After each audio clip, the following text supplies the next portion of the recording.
Akkosh, Akkosh, Akkosh, Akkosh, Akkosh, Akkosh, Akfreed, Jafreed, Akfreed, Jafreed, Akfreed, Jafreed, Ak Sabir, Jar Sabir, Ak Sabir, Jar Sabir, Ak Sabir, Jar Sabir.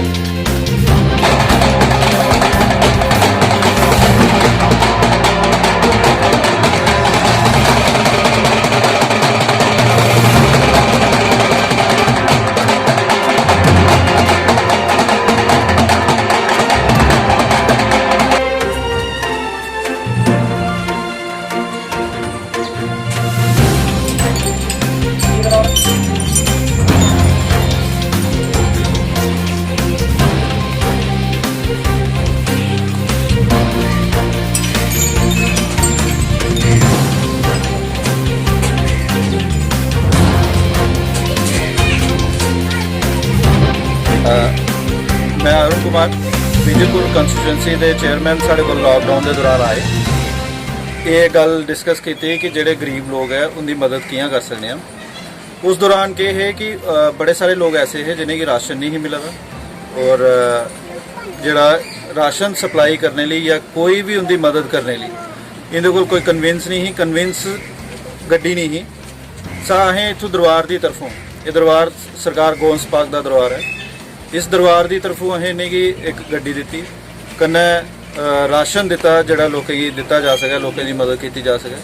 कन्नै साढ़े volunteers कुछ गए, सेवादार गए जिन्हें वो पूरे इलाके जा गए जड़ा राशन है गरीब तबके की, गरीब लोगों की मुहैया कराया, उनके तक पहुँचाया।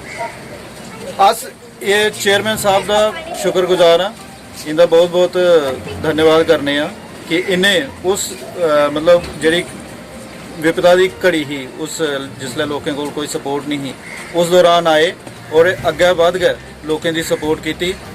अज दोबारा ये साढ़े को आए इतने और अज के करा दे अस कि जेड़ी गड्डी इन्हें की मतलब सपोर्ट वास्ते दी ही वो गड्डी इन्हें की टोटली इन्हें की सौंप छड़ी कि ताकि ये लोगों की मदद करन, लोगों की सेवा कर सकन। अगे भी ये सारी आवाम इो चाहती है, सारी जनता इो चाहती है, लोग इो चाहते हैं कि इो जो चेहरे बढ़ चढ़ के अगे आन ਜਿਹੜੇ ਲੋਕਾਂ ਦੀ मदद कर, लोगों की सपोर्ट कर। धन्यवाद।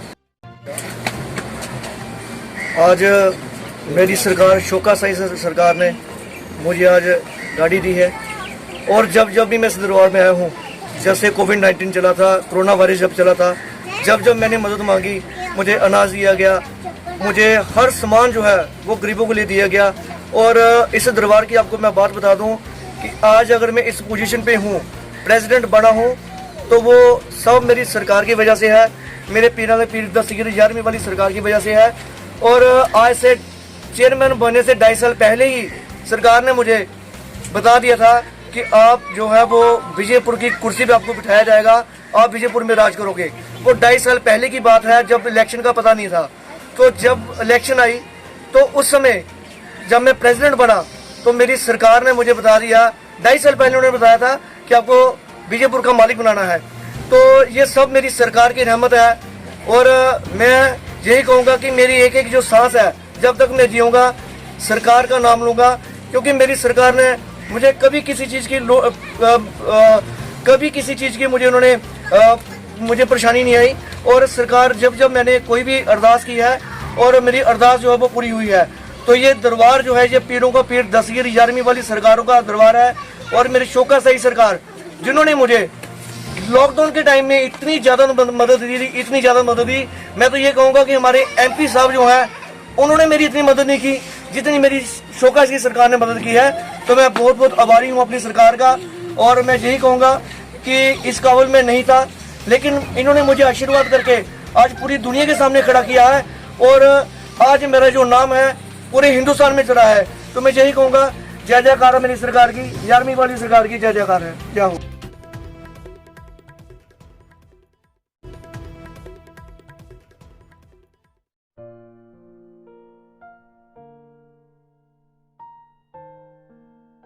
Well, it is hard time for all of us.